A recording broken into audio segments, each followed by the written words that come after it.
Good afternoon.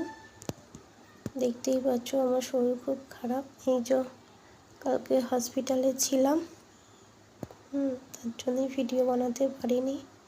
আমি উঠতেও পারছি না, আমার শরীর এতটাই খারাপ। জানি না তোমরা আমার কথা শুনতে পাবে কি পাবে না। তো হঠাৎ করে অফিসে ছিলাম, অফিস থেকে কাজ করতে করতে হঠাৎ করে আমার কোমর থেকে আর উঠছে না। কোমর থেকে পুরো পা পর্যন্ত আমি আর ফেলতে পারছি না। তো কি হয়েছে জানি না। কালকে অনেক ডাক্তার দেখানো হয়েছে, হসপিটালে ছিলাম সারাদিন। অনেক ইঞ্জেকশন, 6টা মতন, প্রায় 5-6টে ইঞ্জেকশন দিয়েছে, তাও কিছু হয়নি। এক্স-রে করেছে, তাতেও কিছু পাইনি।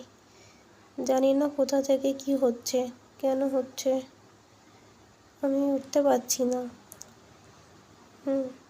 কি করব বুঝতে পারছি না। MRI করতে দিয়েছে।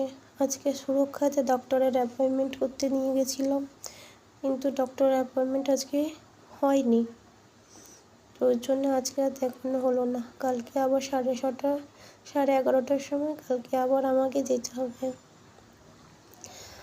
তো আমি তো উঠতেই পারছি না, কী করে যে যাবো জানি না। আমার ওঠা বসা সবই বন্ধ হয়ে গেছে।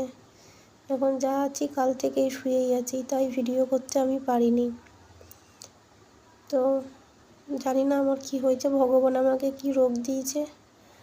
আমি তো বলবো যে ভগবান যেন এইরকম রোগ কাউকে না দেয়, যে সুস্থ আছে কিন্তু তার হাত পাগুলো আর চলছে না। এটা যে কী জ্বালা, কী কষ্ট, লোকের ওপর নির্ভরশীল হওয়া। তার মধ্যে আমার মেয়েটা পাচ্ছে না খেতে, কি করব বুঝতে পারছি না। মেয়েটাও রয়েছে না খেয়ে। তো চলো, আজকে আমি বেশি বকবক করতে পারছি না, খুব কষ্ট হচ্ছে কথা বলতেও। এই পর্যন্তই, ঠিক আছে। তোমরা সবাই ঠাকুরের কাছে প্রে করো, যারা যারা দেখো আমার ভিডিওটা, যেন আমি তাড়াতাড়ি সুস্থ হয়ে যাই। টাটা।